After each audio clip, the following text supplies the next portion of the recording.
Hi, I'm Mark Philippoussis, and today we're talking about the serve. The second serve, especially the kicker serve, is one of the toughest serves to work on.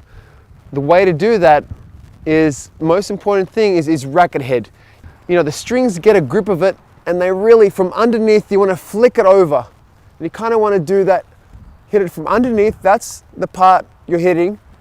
Come over the ball, like you're cupping it, kind of like you're drawing a U, upside down U, and that way it'll kind of make the ball doing this, kind of spinning this way. So when it hits the ground, it kicks away from your opponent, which opens up the court for you.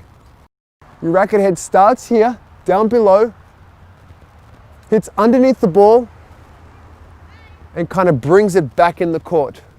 So you're kind of doing this with your racket head. Up, over. And I know that looks weird and it sounds weird, that's why it takes a lot of practice. But when you get this serve down, it'll make a huge difference in your game and it'll actually open up a lot of doors for you during points. For a kick serve, you need to be making contact from 7 all the way up to the 1. Not just the 7, not just the 1. The whole thing straight up the back. In order to make that happen, you have to have a loose and relaxed wrist. If it's not, I promise this won't be a fun experience for you. Next, I like to think about opening my strings a little bit on my backswing. So instead of here, opening my strings just a little bit, that's gonna really help me get that 7 and go all the way up the back, up and over.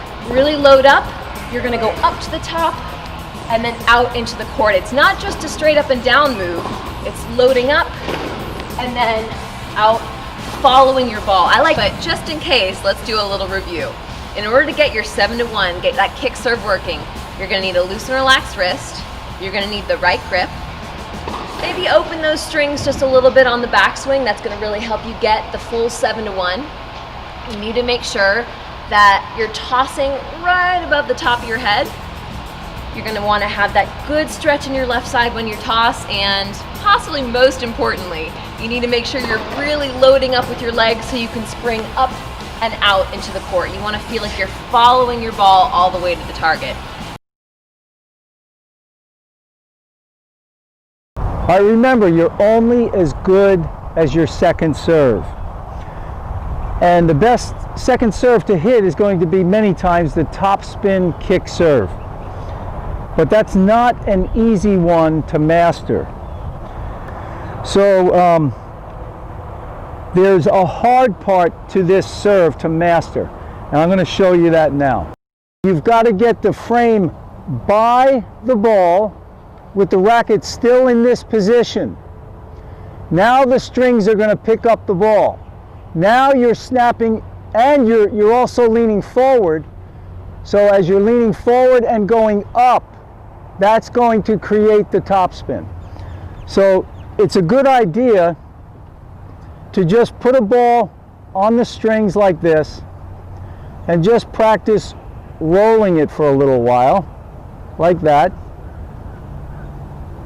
But this is the position, your racket's coming up to meet the ball.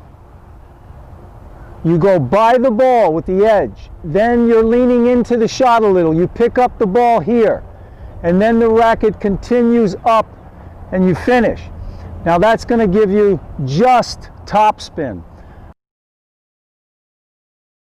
These 3 glorious examples is pretty much the extent of wisdom which one could expect to receive on the subject of the topspin serve. They encapsulate all the available advice from the very top all the way down to the retail level. Until recently, such nonsense would have been the only game in town. But thankfully, the technology has advanced, and now, with the help of a simple slow-motion video, which is accessible to all, such bogus instructions can be easily debunked and be exposed for the bullshit that they really are. All that it takes, nowadays, is an inexpensive camera, a good vantage point, and the audacity of thinking for yourself. Let's take a look at the serve of Patrick Rafter. Since he, of all people, should definitely know a thing or two about how the serving should be done. And what do we see? Surprise, surprise.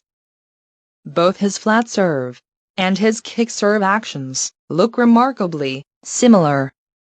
So much so that you will have a hard time telling them apart.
And that is because the spin of the ball is not created by a convoluted racket path.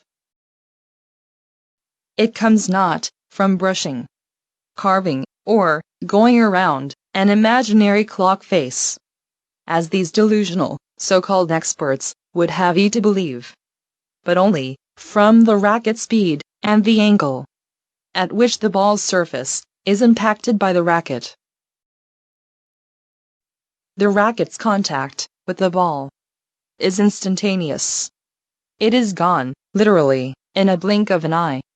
So, regardless of how elaborate or twisted your racket path is, that contact will only exist as a single point, anywhere along the length of the racket's path. So, to sum it all up, there are only 3 active ingredients in the kick serve soup. The velocity of the racket head. 1. The point where the racket meets the ball along its circular path. 2. And the racket face orientation at the moment of impact. 3. The combination of these 3 factors will produce the kick serve.